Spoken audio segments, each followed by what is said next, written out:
honestly, Mary's and Chelsea and Westminster. We're nearly out of time and we're filming this, so if the panel, I can just ask, one sentence answers, so what would you do about London hospitals? Sean? I think we need a campaigning mayor who's going to campaign not to close those hospitals. I used to work at Charing Cross Hospital, so I'll join your campaign immediately. Okay, George?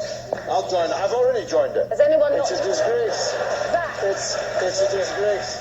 This is a huge issue. I had a threat at my own hospital in my own constituency. It galvanised the entire community. I took the then leader of the opposition to visit the hospital, pledged no ifs and no buts. Don't laugh, we've had that before. I know, but we've got no ifs, no buts. This hospital will not be closed. And it was, but I was not talking about your hospital. I was talking about my community. But I was simply saying, local hospitals are absolutely essential. It's a very emotive issue, but it would be meaningless for a mayoral candidate. Can we say that every hospital? If a mayoral candidate cannot, they can only commit to helping. Okay. I support the campaign.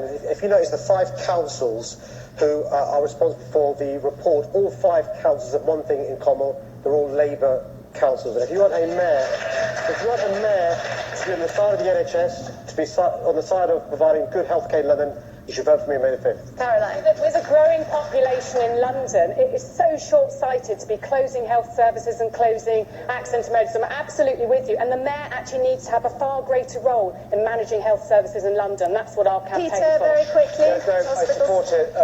My life would be very, very different without the National Health Service. I've only ever used the National Health Service. Utterly support the campaign. And I'm not so sure about whether the mayor should ever have power, because I think we have a policy creep situation there. But I think the best thing that he can possibly do is to utterly support campaigns such as yours. Last of all. Well, in a neatly circular move, I'll refer you back to what I said right at the very, very beginning, which is that there was £50 billion we could have harnessed last year. It's the amount of less than men that London's women earned. If we were able to truly think of policies for the good of all of London and not just half of London, we would have a much better, flourishing economy. We'd be able to properly fund all of the services. Okay, thank you very much. I mean, the time's passed, and so we've got to 8 o'clock and we never even got onto Heathrow. So